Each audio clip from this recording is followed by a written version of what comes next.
মিজান ভাই। জি ভাই। ভাই রাইসের ছবি আপনার হাতে? রাইসের ছবি ভাই, এক ইউটিউবার ভাই আইছিল, আইতে গেলে আমার ছবি দেখা গেছে, পরে ছবি দেখাইছে আর আমি কইছি আমি ভিডিও লো, পরে ভিডিও দিচ্ছি আবার রাইকা দিছি কালকে ভাতর হলো টাঙ্গিয়ারও যত ইউটিউবার আইব সবাই ভিডিও করবে। এটা এই এই ছেলেটা এই মেয়েটারে অনেক নির্যাতন করছে, নির্যাতন করে মনে করেন যে একটা মাইরে লাইছে খুবই একটা মানে পাল্লা আলাদা হয়ে গেছে গিয়া। তো আল্লাহ বাসালে কালকে আগামীকাল শুক্রবার, কালকে আমগো এই রিভিউটা হইব। যেমন আমার মাইও কিন্তু ওর মতোই, ওর মানে 11 বছর।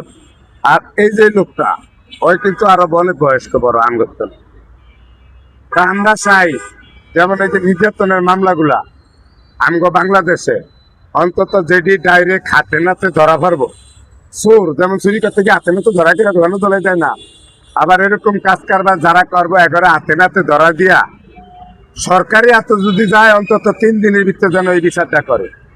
আর নাইলে পাবলিকের বিচার পাবলিকে করে নিব, কিন্তু হেয়ার কিছু হয় না। অথচ হেয়ারে দিয়ে হাসছেন সরকার ভার হয়ে যায়, কিন্তু পুরো অসহায় বেড়া হয় না ভাই। যার আছে হেরে আল্লাহ এমনিও দেয়, আর যাই নাই হেরে আল্লাহ এমনিও দেয় না। এই হচ্ছে কি আঙ্গ বিচার। তবে আমরা যদি দেশের মানুষের কাছে বিচার নাও ভাই, অন্তত মরিয়া গেল অন্তত হিয়ানো গেলে আঙ্গ বিচারটা আমরা ভাবু। আমরা চাই শান্তিতে বসবাস করতে, দেশের সরকারি লোক যেন অন্তত সঠিক বিচারটা করে, দেশের মানুষের জন্য অন্তত আস্থা রাখে সরকারের সরকারি লোকের উপর। ভাই